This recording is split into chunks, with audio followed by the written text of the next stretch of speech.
I love watching that participant number just increase like that. It's fabulous.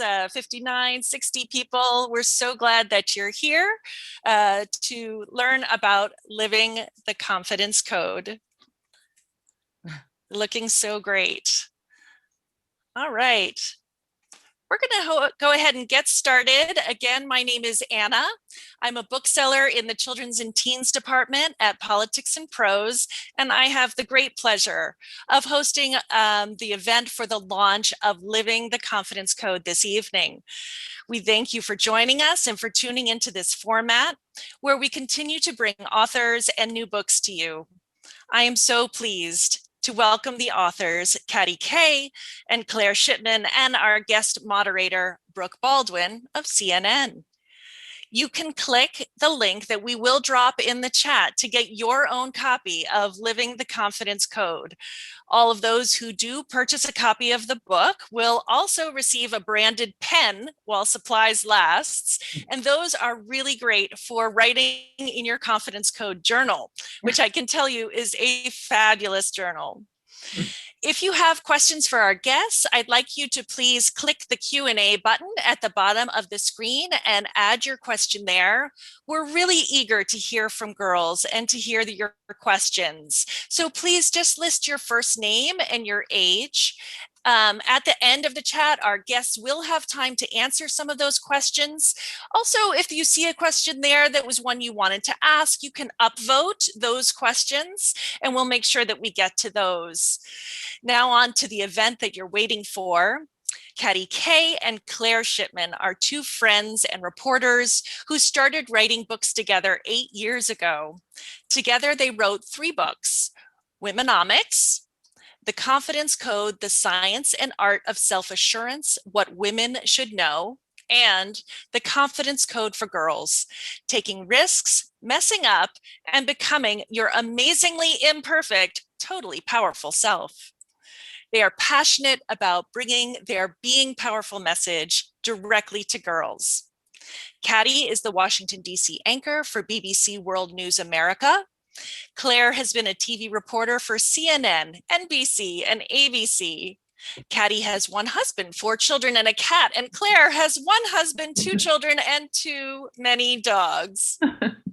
Our moderator for today's conversation is Brooke Baldwin, a Peabody Award finalist who anchors the 3 to 4 edition of CNN Newsroom. She is also the creator and host of CNN's digital series, American Women, which focuses on the stories of trailblazing women who have broken barriers in their respective fields and are helping other women to do the same. In addition to her reporting, Brooke is also an author, and her first book, Huddle, How Women Unlock Their Collective Power, is set to release very soon, April 6th of this year. I'm so pleased to turn the event over to Katty, Claire, and Brooke. Thank you. Thank you so much, Anna, and Politics and Prose. I love this bookstore, and I cannot wait till this pandemic is over and we can all just be together in rooms together and love on some books. And Katty and Claire, I am such fans of yours, so I am thrilled to be here with you tonight to talk about this absolutely beautiful book. I've geeked out on the typography, the cover, the stories of the girls. It is so good. And we'll get to it in a second, but I want to the journalist in me wants to take a step back. Claire, first you, and then Katty. Like, why do you care so much about girls and confidence? Were you a confident girl? Oh, I think I was a careful girl. I was a sort of perfectionistic girl, and that has continued, although I've tried to break that habit. And I think I had some confidence, but I think what happened is when Katty and I embarked on the Confidence Code and all of this research and the science, and we sort of geeked out on that. Like, we just loved the figuring out where it comes from. And then when this confidence drop starts, when we realize what can happen around puberty with girls, where they sort of suddenly feel less secure and start to have more self-doubt, we just got, I don't know, really determined to dig into that and figure out, well, how can we try to gird against this fall before it happens? Because it just seems so fundamentally important, right? We want more women in leadership. We want more women taking risks, reaching for things. And we sort of wanted to start where we could. Yeah. Katty, I love that it took Brooke to ask us the question about whether we had been confident girls, because that is not a question we have ever been asked before. And I'm sort of racking my brains. I think a little bit like Claire, I was probably quite a people pleaser as a girl. I wanted to get things right. I hated confrontation. I still don't love confrontation. And I certainly didn't want people to be cross with me or angry with me. I remember going to a boarding school when I was young. I grew up living all over the world, mostly in the Middle East. And I was kind of sent off to a boarding school at the age of 11 and being told off for something. I think there was something wrong with my uniform. And I was so upset that I'd been told off. I wasn't told off that their dumb uniform rule was absolutely stupid and not suited to an English winter, which is what I should have been angry about. I was kind of, my God, I've done something wrong and somebody's told me off. And that, I think that was pretty classic for me. And in a way, doing the research on, I clearly have added a dog, by the way, to my family, who's already photobombed this discussion. I think doing the research on girls has helped me. I have 2 daughters and 2 sons, but has helped me in my relationship with my daughters, but it's actually also probably helped me myself realize that trap of people pleasing that girls tend to fall into. When I was looking back to your confidence code for girls, you talk about all the quizzes. I remember taking one of the quizzes when I was first looking into, when I was aware of this book some time ago. And I always thought I was a confident girl, but I kind of failed. And so it made me really want to peel back the layers and understand, what makes us tick and how do we come to be and where does confidence come from and why does it wane? And so you uncovered this dramatic drop in confidence among teen girls, 30% from age 8 to 12. And so that's the confidence code for girls. But we're talking tonight, living the confidence code, which is full of all of these stories of these girls and of confidence. And why tell the story through the eyes of these young women, through these stories? Why? Yeah. Go ahead. It's a great question, Brooke. I mean, one of the things we found in our research, and Claire and I have done a lot of research for all of the books that we've written about confidence. And one of the things we have found is that girls learn best from other girls. And it's great that, Claire and I can, do the research and say things and write books about it. But what they are really inspired by is other girls. And if anyone who has daughters will know that girls are super, super social, right? So their group of friends matter to them enormously. And they're really influenced by the people they hang out with. And so we thought, how do we get this message of confidence in a way to girls that is effective? And it seemed that the stories of girls would be a really good way to help reach girls. We also wanted to do something global. We hadn't really done a global book before. And we just, we as we were doing the research for the Confidence Code for Girls, we just kept coming across these stories of great girls around the world who are doing extraordinary and ordinary things. And we can get to that in a second because there's a distinction there. But we loved the idea of this being a more global book. And so bringing these girls' stories to life. How did you find these girls' stories, Claire? And what was the through line for all of them? Well, that was really tricky because there's so many incredible girls doing unbelievable things. And I think once, as Katty mentioned, we realized, stories are the best vehicle. The other thing I want to add to that too, before I get to the through line, is that, there's incredible neuropsychological research that shows that, one of the prime ways we all learn as human beings is through stories, right? So we just thought, all right, let's take this thing that girls love, try to tell these stories. But what we realized is, the way girls will really connect to other girls like them, maybe not so much like them, maybe idealized versions of what they want to be, is when the stories are real and bumpy and gritty and they're full of success, failure, fear, emotion. It's sort of we really just wanted to unwrap the confidence formula and sort of dissect it in these stories for them so they could see it's not just sort of oh, that girl who did something at 15, wow, she was always that way. And well, that's not me. Because that's the other thing is girls can really look at a story that's too perfect and be turned off by it. It's really intimidating. So I think what we were looking for was the struggle. And we were looking for not a whole bunch of sort of picture perfect superheroes who would just sort of intimidate people. We wanted girls who were gritty and who'd overcome some things.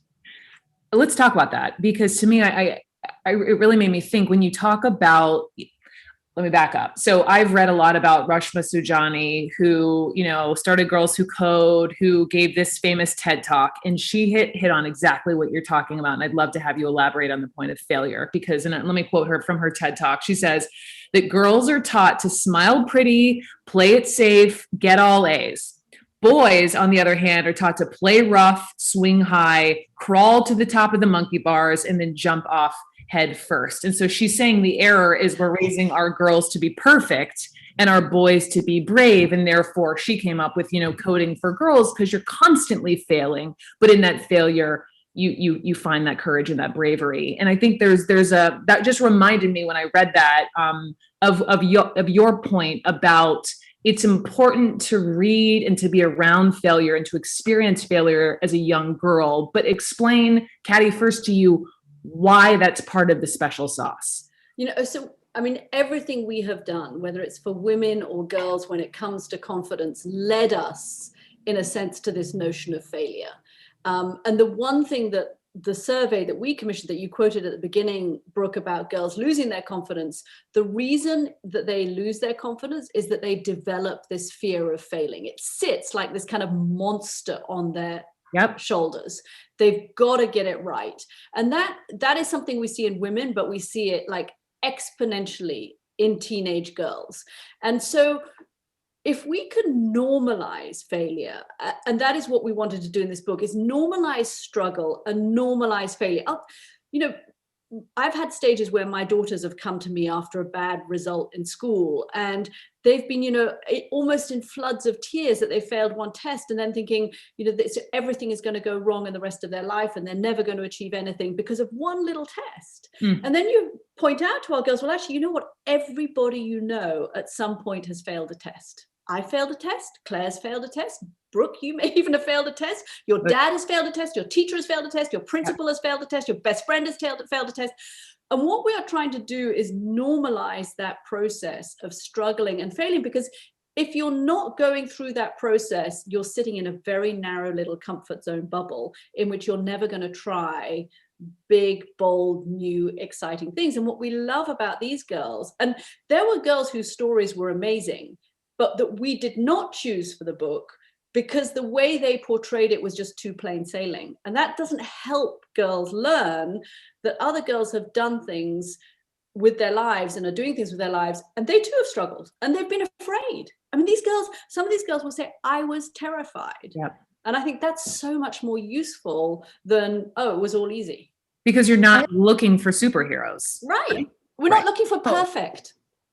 Go ahead, Claire. I think that it's what we realized too, and Carol Dweck said this to us when she was talking to us about, mindset, which is just such a seminal work, but that it's not so much that boys are always encouraged to be brave.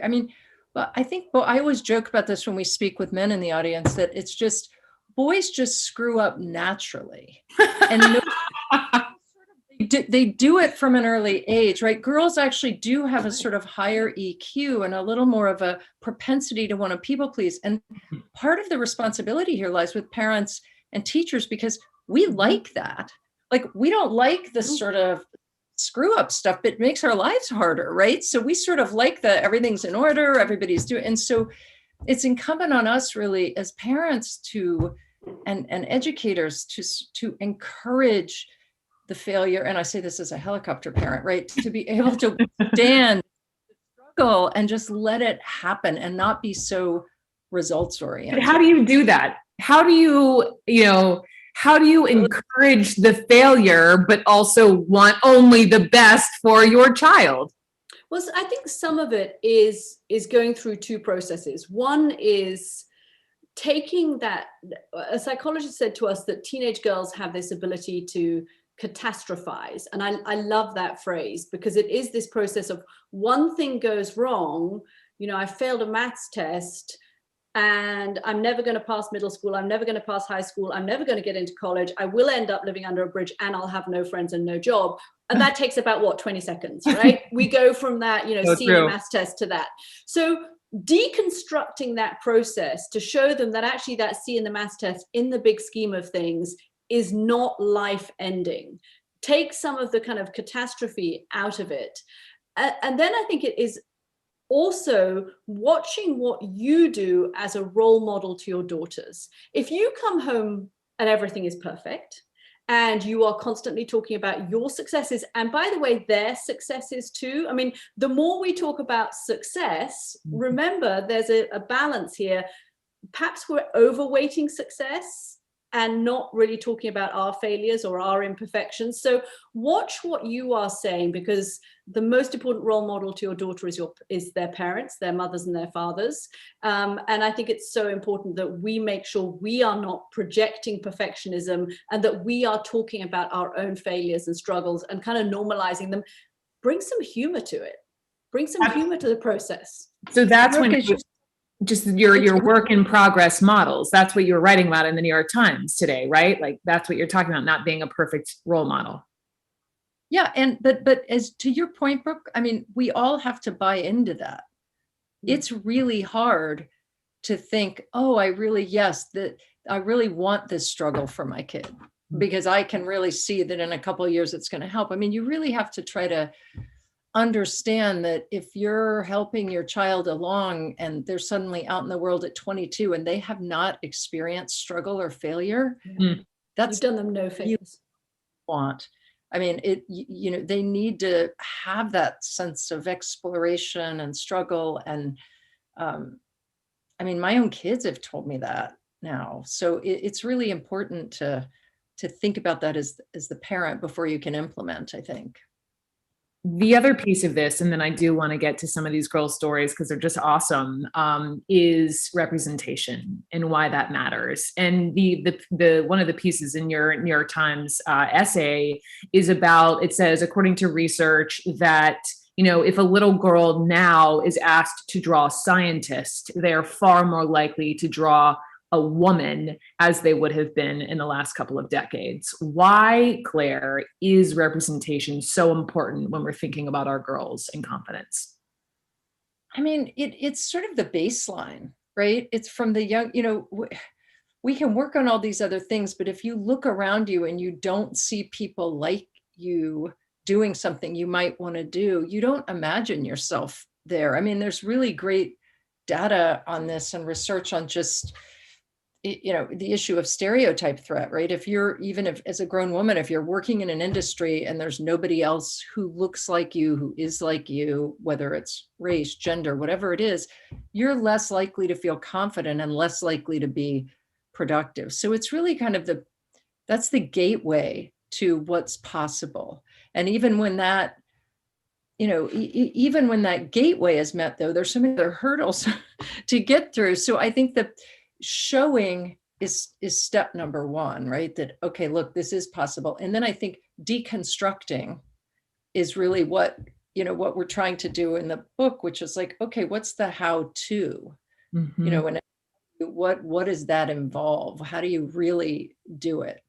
But representation is the first step. I think just quickly on the representation thing, and this is this notion that, and what Claire was talking about earlier, is that we've always kind of prioritized for girls being a good girl. It's a phrase now I wish I could banish from I still use it sometimes. I mean, like I'm being or we say to our girls that they're being good, or teachers will say you're such a good girl. Yeah. And what are we doing there? We're limiting a girl's options, because then a girl looks around at what gets reward from adults, and what gets reward? Being a good girl.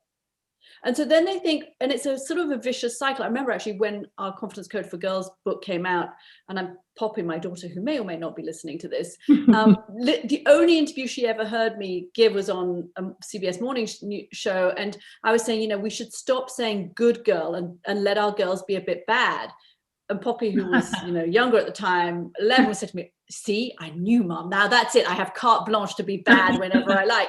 But I do think there is something in how this obsession with girls, coloring the lines, following the rules, being good girls, raising their hands when they have the answer perfectly said, or on a TV set, Brooke, speaking less than everybody else because we've made our point articulately, and then we feel that we should stop. And I think that we are narrowing our representation models when we do that. Preach, sister. Let's jump to some of these stories from these girls in your book. And I mean, I have a gazillion I could pick from that I really enjoyed, but I want you all, Claire, let's start with, I loved, pretty much out of the gate in the book, you tell the story about this girl, Riley Morrison from Napa, who is this huge, I'm such a WNBA fan, so I think I really, glommed onto this, where she loves Steph Curry. She's a huge Golden State Warrior fan. And she wants the Steph Curry, the 5, the shoes. Will you tell us her story? Well, so she looks around and realizes there aren't, they don't exist for girls, and is heartbroken, and gets up the courage to write him, to contact him. And it pays off. I mean, the story, they end up making, a line of girls' basketball shoes, because he's sort of like, of course, what am I thinking? And it was just this incredible moment. But what I think the story about Riley was broader, because she had this struggle in school with running for something and losing, and kind of already dealing with loss, and how she overcame that enough to find the courage to take on this next challenge that she had. And so we were trying to sort of stack up, how do you sort of do that when you've just sort of faced a big loss. And Riley's stories has such an amazing outcome, and she's such Della and I, my daughter and I, had that same kind of experience looking in a Nike store at one point. I'm thinking, well, there's 440 pair of men's shoes here, but not one pair for Della, because they don't stock them in the store. And I'm like, what is that? That's a representation frustration too. Yeah. Just to add on to that, there is a sports element here. And we were talking a little bit about how do you do this as a parent, encouraging the notion of struggle and failure. Well, of course, team sports are a great way to do that, right? And girls, unfortunately, are still dropping out of team sports at higher numbers than boys are through middle school and high school. But actually, that process of playing on a team, and there is a lot of research has been done on this, is so useful for girls, not just because it teaches them to win, which is great, but it also teaches them to lose and carry on, right? So you have a bad soccer match, you score an own goal, you get a red card, whatever it is in your match. You have no choice but to get out there at the next match and play again. And so that process of kind of overcoming hurdles, and to some extent, our girls in middle school, while they're sitting there with their heads down, getting these perfect A's, that's wonderful, but they're missing out on this whole other area where they could be learning this process of struggle and failure. To the point about failure, just reading Riley's story, in Claire, obviously you wrote the book, or you told her story, it's the fact that she's this amazing athlete, and she's used to, if she misses a goal, you go back on the field, and you continue playing. And the fact that she lost in student council, which, don't you remember back being a girl, and those losses just really sting. And so big. What could you do? And thanks to her amazing relationship with her dad, she's able to, he's like, write Steph,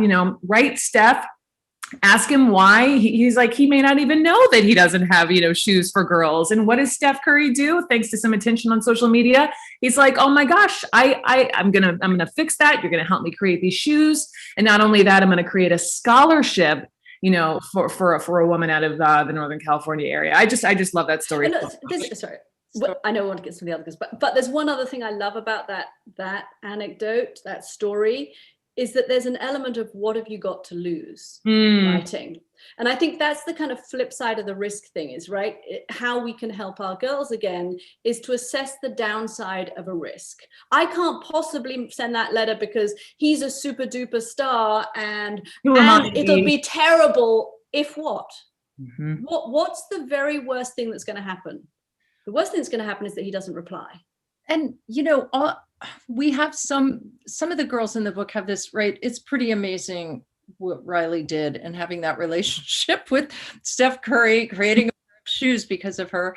And not every girl has that kind of high profile experience, or has, many of them It's important to us. in these sort of worldwide movements.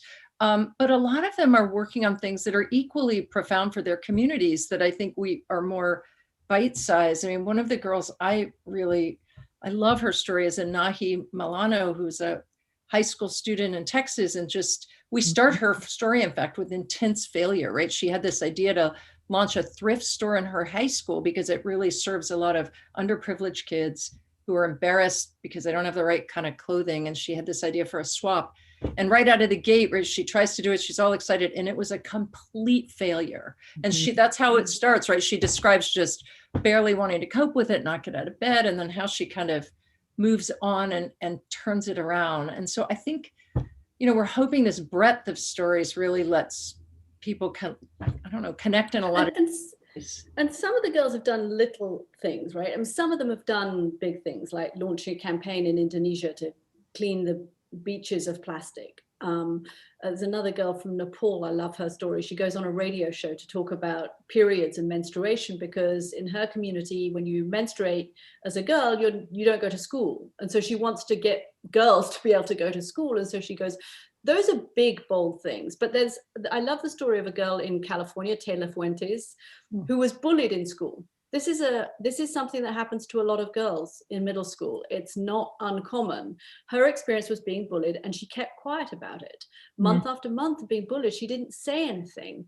And she took her risk, her brave step was to talk to her mother about it. Now that might seem simple, but you know what it's like. And I'm sure, some of the girls have heard stories of this who are listening. If you're being bullied, there's a kind of code of silence. You're not meant to talk to adults about it. And taking that risk of speaking up to her mother, and then going to the school, and her mother speaking to the principal and to the teachers, that took confidence for Taylor to do that. And it didn't stop the bullying. The bullying didn't end. So she had more struggles that she had to deal with. And then she went and joined the Girl Scouts in her community, and she found an alternative, source of friends outside of her school. And eventually that helped her. She did get bitten at school by one of the bullies, but that helped her, was getting that source of friends and having another outlet and a nucleus that the Girl Scouts then built her confidence. But for us, it was important to have girls, some who are doing big things, but some who aren't, but the process for them is the same, of risk and struggle and confidence. No, it may seem like little things, but they're huge. It's huge. If you're a middle school girl and you're being bullied, it's crippling. The worst. The worst. I want to jump into some of the questions, because thank you all, and especially the girls, thank you so much for watching and asking some of these questions. And so I'm going to jump straight to May, age 12. May, thank you so much for writing a question. Here's May's question. How do you decide which girl's story should be told and which shouldn't? That's a great question. We had so many more stories than we could use. And we were really trying we had some ideas of ways to pick and choose. It wasn't easy, but we did want to have girl stories from all around the world. So that helped us say, all right, well, we'd like to have some from this part of the world, some from the United States, somebody from Canada. So that helped us say, all right, that's a way to narrow it. We were also looking for girls who were interested in different things, right? There's so many girls interested in the environment, for example. We could have a whole book about that. And some issues really do attract a lot of girls. So we sort of spread it out that way. And then it really was sometimes how easy they were to reach, which was that easy when they're halfway across the world. It was how willing they were to speak to us. And what was really important for us, I think the bottom line was, were they willing to talk about their struggles and how they did what they did? Were they able to look at it and share, and would we feel share with all of you, the girls who would read this, what were their challenges? What was hard for them? What was good for them? And really pass on helpful information. So I think those were some of the things we used. That's great. Here's a great question from a girl dad. As a dad, what are some key things I can do to support my daughter's journey in finding long-lasting self-confidence? Katty? Love that question. So we've done our own research on this, and we've actually done our own survey too of girls and girls' parents. And one of the things that we have found through our research is that fathers are actually better at spotting a confidence drop in their daughters than mothers are. Wow. So, and that's so, and you know, when you dig into it, I think it's because, and we're sort of extrapolating to some extent. We know the data, but the reasoning our surmising is that mothers project themselves onto their daughters. So the fact that their daughter suddenly stops wanting to take risks or wants to please people or, you know, follow the rules or, you know, stops raising their hand in class as much or applying for the school play or whatever it is, resonates with us. And it's like at some profound level, we're like, oh yeah, of course she's going to do that. That's what I did too. Whereas fathers, we found, are kind of looking at their daughters and thinking, what the heck, you know, my daughter has gone from the age of 8 conquering the world to suddenly not raising her hand in class without a struggle, or worrying, you know, sitting up all night revising, you know, for a test when she could have gone to bed at 10 o'clock and the test would be fine the next day. So I think the dads are an absolutely key part of this, and part of it is spotting that and talking about it. And then I think it's 2 things that you can do, which are really what mums can do too. I mean, make sure you're not trying to be perfect. Make sure you're talking about your own struggles and your own failures. Go through risk processes. I think this is super helpful. Go through, if your daughter is thinking of taking a risk, whatever it is, or wants to do something but is afraid, talk about that risk process. And the downside 90% of the time is going to be less than it might be in your daughter's head. So go through that process of the risk and how the downside, and talk about the rewards of taking the risk as well. There's another question, and I wanted to ask you all, and this person sort of jumped right to it because I'm wondering, you know, we're talking so much about girls, but what about boys? And so here's the question. This book is a great resource. You're helping equip girls and build a resilient mindset. There are so many of us who are puzzled or frustrated about the incredibly slow change of status for girls and women. A question for Katty and Claire. Do you have any guidance or instruction for boys? It's boys, teens, and men, but let's just say boys, to be constructive and supportive. I think we found that having, you know, in some schools where they'll have, you know, discussions together with boys and girls about confidence or about emotional development or recognizing, you know, the way boys and girls might react to being treated, that those sorts of mixed gender sessions can be really beneficial. I think that in many ways, you know, with men, like we've had men say to us when we present about women in management, for example, and there'll be a lot of senior managers in the room, it's as though a light bulb will go off and the men will say, I had no idea when so-and-so kept turning down that promotion saying she wasn't ready, that I just needed to say to her, yes, you are, right? That wow. Women just need that extra push because all the men that they're promoting or ever they're sort of raising their hand and there's no issues. So sometimes just having that little bit of information is helpful. And I found with my own kids, like my son just said this the other night to me.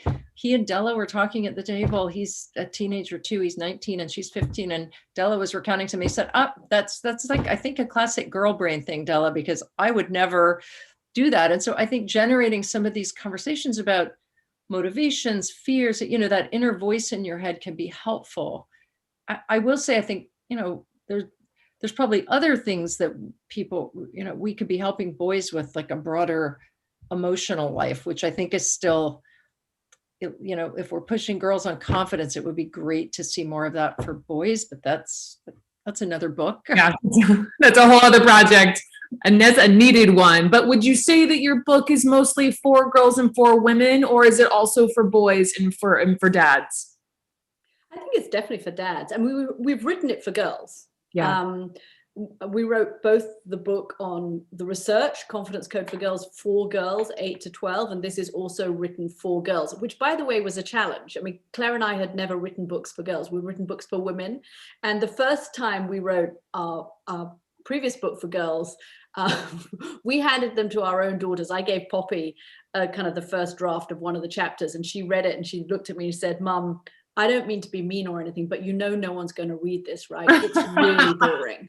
And I think that was kind of a confidence test for us on, okay, so we thought we could write for girls, but actually maybe we need some help. And that's why we brought in Jill Ellen Riley, who's our co-author on this book, because she had written for girls that age. And of course, we'd never done it. And, I tell you, that's a tough audience. I mean, girls are very demanding and they want it to be interesting and fun and lively and thoughtful.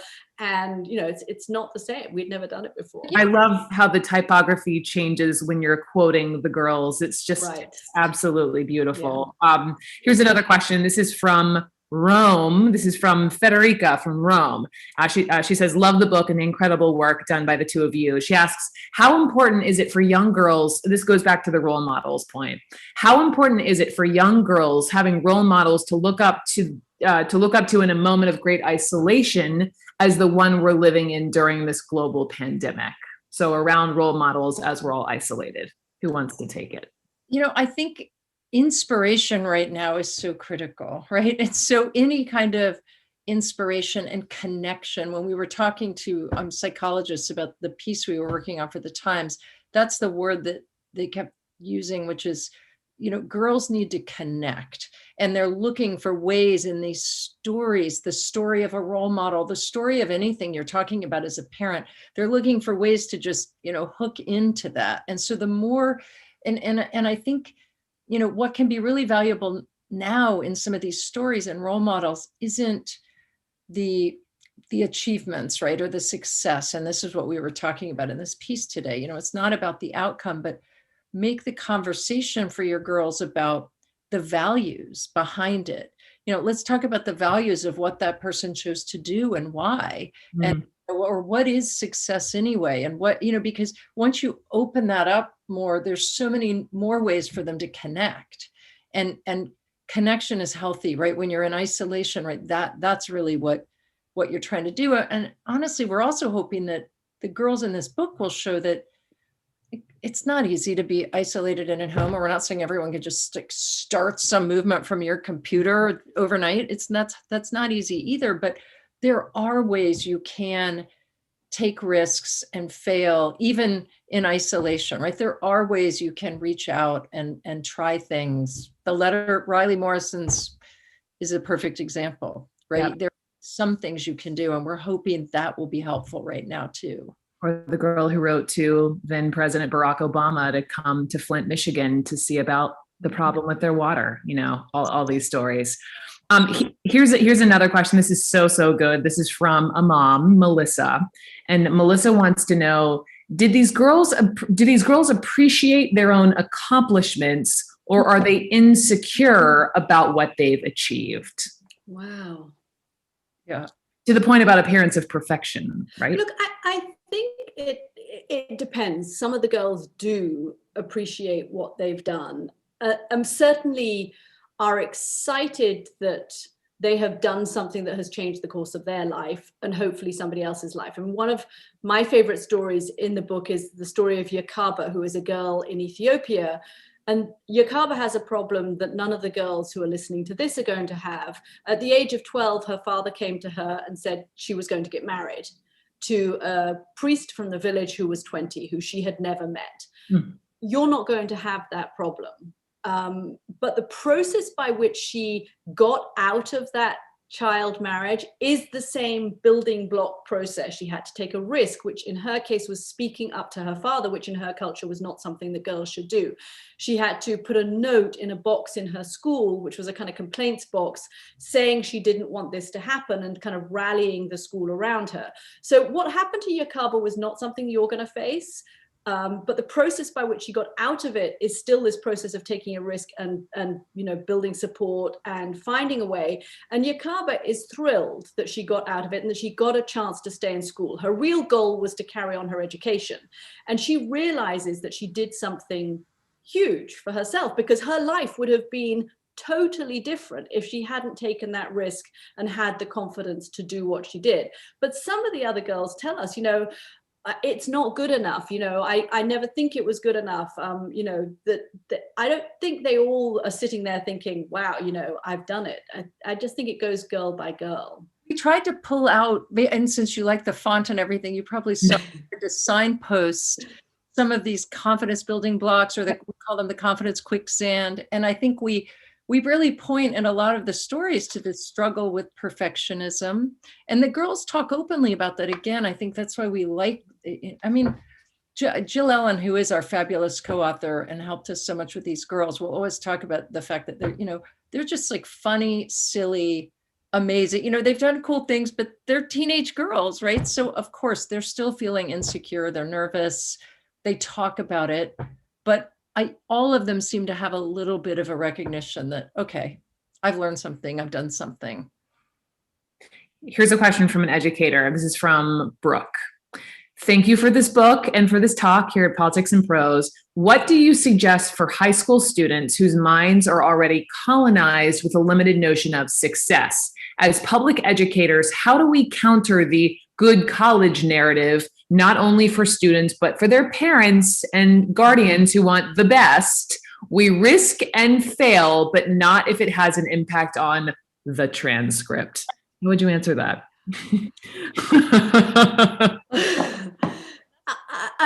I think that we as parents owe it to ourselves to have a really honest think about our role in perpetuating this notion that our girls have to be perfect, because we play a role in this. And every time we say to them, you have to aim for the best, everything has to be the best, you have to have the best of everything, all we're doing is limiting their ability to fail, increasing their fear of failure, taking away totally any sense of struggle that they have.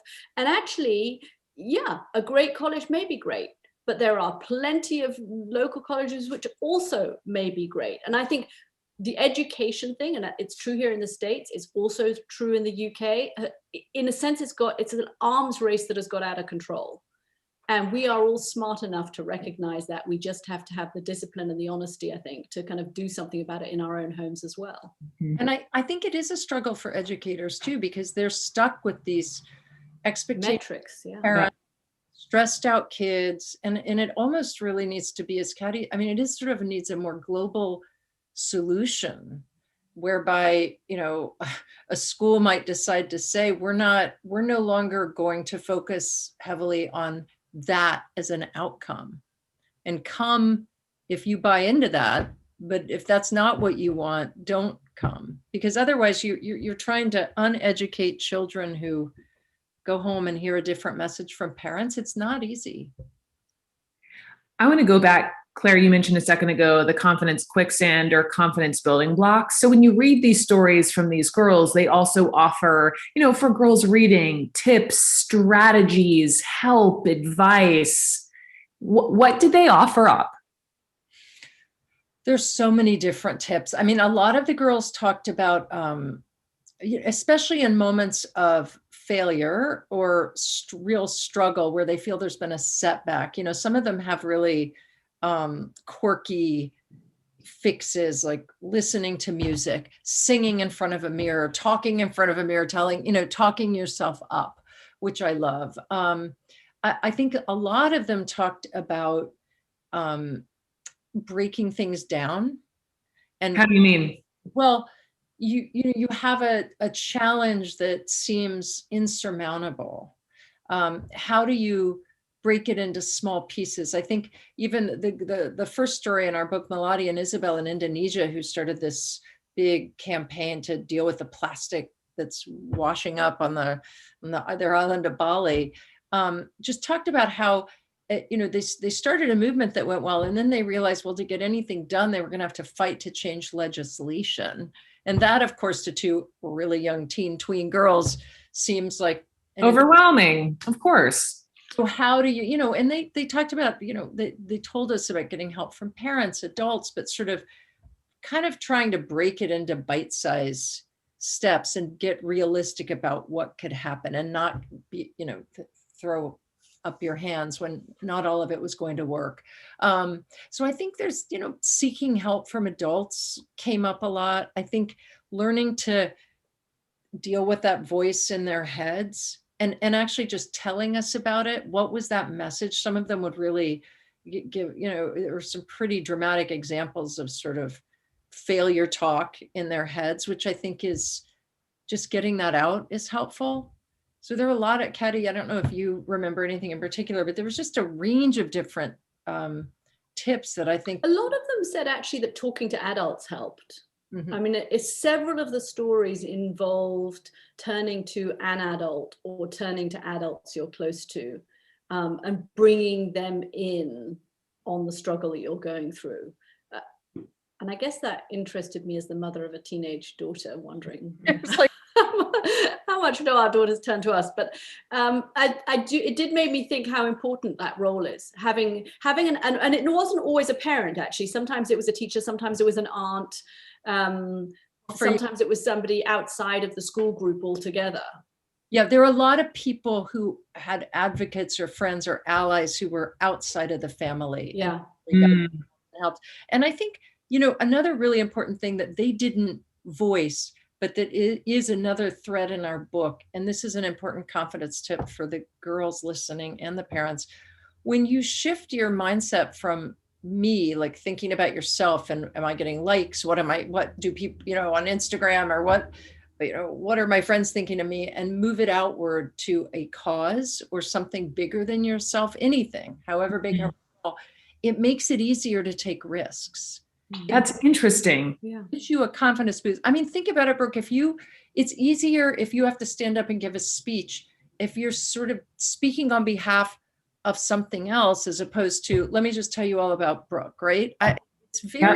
It's much easier to advocate. And I think once girls see that and they're naturally really interested in the world, it's kind of a great bootstrap mechanism to build confidence. Actually, one area where girls advocate is on behalf of animals. Curiously, I mean, advocating on behalf of animals comes super easily to girls, and we found that girls can often be a lot more confident and outspoken if they're, speaking on behalf of animal welfare. I mean, there is something about animals that liberates girls to, get rid of that inner good girl and speak up and rock the boat.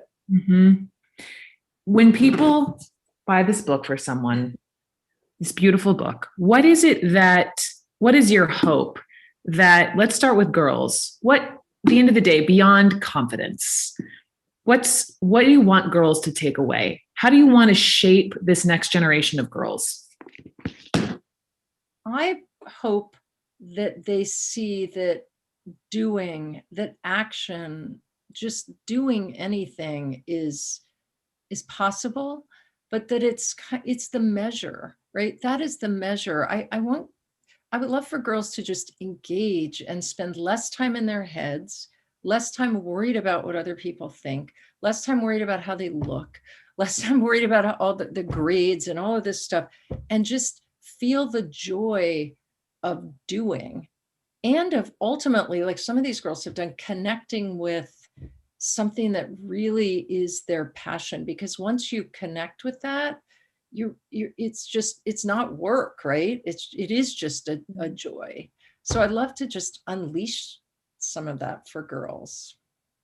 I think for me, it's this, because the book does have girls' stories from around the world, I would love girls to realize that there are girls around the world who are going through very different experiences to themselves, who face very different struggles, bigger struggles or smaller struggles, but come from very different cultures, sometimes from cultures where it's hard for girls. But the process that those girls go through to develop their own confidence is exactly the same, whether you are in Flint, Michigan, or Southern California, or Nepal, or Ethiopia, or Indonesia. The size and the severity of the obstacle that you're up against may be totally different.